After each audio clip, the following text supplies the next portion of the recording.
Ini hidung sumbat, batuk, semput.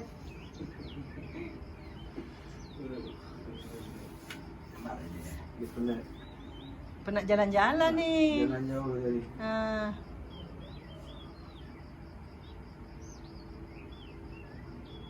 Biasa urut Ha? Biasa urut Biasa dulu tak?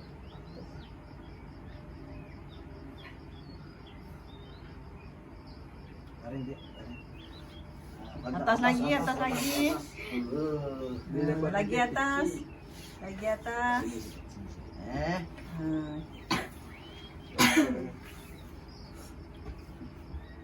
ini senang aja. Ya. Aja. Kenapa geli ya? Sakit. Sakit. Iya, geli tak? Geli.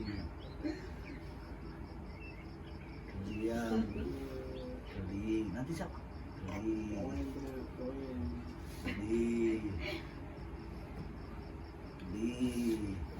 Gelian. Nah, iyalah, satu cakap sakit. Cap lagi. Cap lagi. Cap.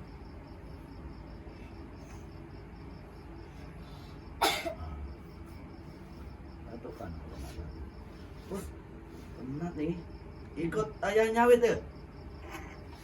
Cakaplah bawa orang acun ni tu. pecah orang-orangnya.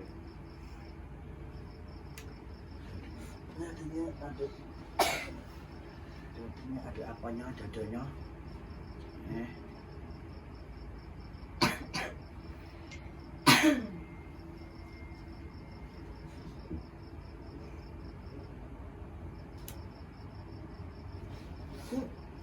Sedap.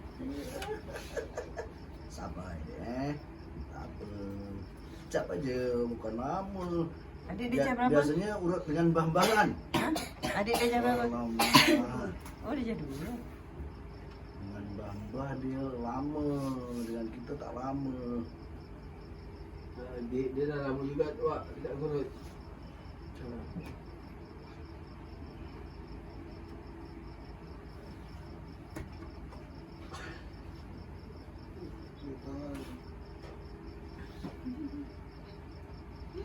Tahan ya, kamu bagus. Siap. Gimana kan abang tak tahan kan?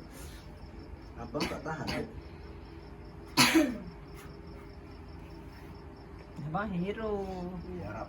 Siap. Dia.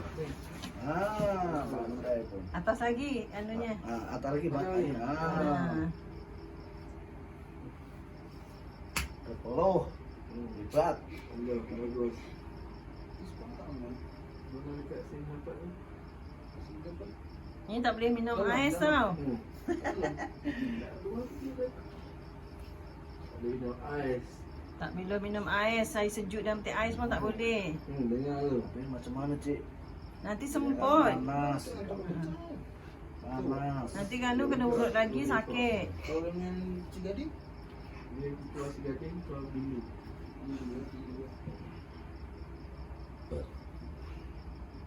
Tapi orang cakap dia jalan sampai dalam pergi baju pak. Jalan belakang. Dalam bibi mall. Ada kan? Lalu bibi mall? Ada. Ada. Kau kena ikut depan kau sini ni.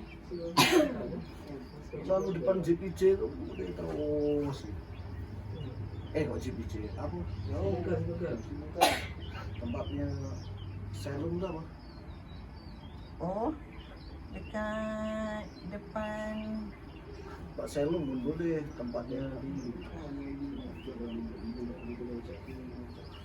Betul juga. Abang ni sikit kan.